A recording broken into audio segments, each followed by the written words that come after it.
Terkait kasus penyerangan oknum warga terhadap polisi di Kabupaten Pathlawang, Kapolda Sumsel Irjen Pol Firly dalam konferensi pers di kediamannya Minggu 4 Agustus 2019 mengatakan, peristiwa yang terjadi dipicu karena provokasi. Warga dimobilisasi karena ada info 2 orang ditembak polisi tanpa sebab yang jelas. Padahal 2 warga yang belakangan bernama Erwan dan Erwin adalah tersangka kasus pengancaman. Irjen Pol Firly menegaskan kasus ini bukan bentrok dengan masyarakat, murni karena masalah pidana, dan kasus ini akan diproses secara hukum. Kapolda Sumsel juga telah meminta semua pihak di Pathlawang bahwa kejadian seperti ini tidak akan terulang lagi.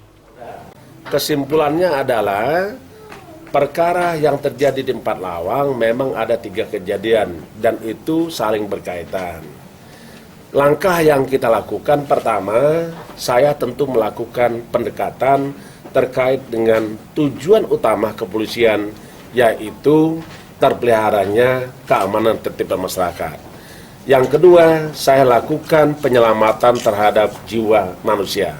Karena inti tugas polisi itu adalah penyelamatan jiwa manusia, pendekatan humanity approach.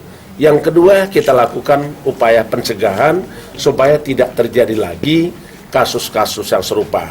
Dan ini kita sudah sepakat dengan seluruh elemen masyarakat yang ada di Pathlawang. Yang ketiga, kejadian perbuatan peristiwa pidana yang terjadi pada tanggal 30, yang terjadi pada tanggal 31, kita sepakat kemarin untuk menyerahkan kepada proses hukum yang berlaku. Dan yang paling penting, saya kemarin datang ke Pathlawang ingin memastikan bahwa seluruh aktivitas masyarakat bisa berjalan dalam keadaan aman, tertib, rumah sakit umum daerah berjalan, tidak ada yang terganggu. Ini ada yang terakhir dan kita akan terus melakukan pemeliharaan keamanan di sana.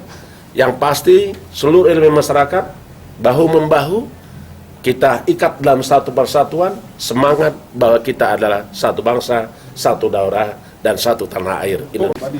Ya, karena kalau kita lihat adalah diawali karena ada memang peristiwa pidana. Polisi melakukan sesuai dengan prosedur hukum untuk menegakkan hukum.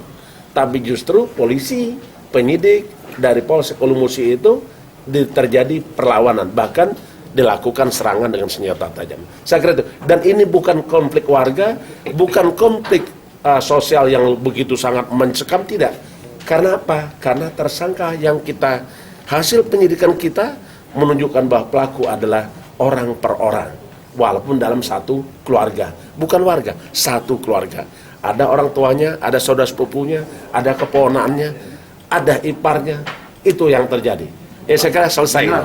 Ini ada 10 yang sudah kita lakukan penahanan dan yang lain masih kita utamakan untuk penyelamatan jiwa, terutama perawatan di rumah sakit. Tim Liputan Sriwijaya TV.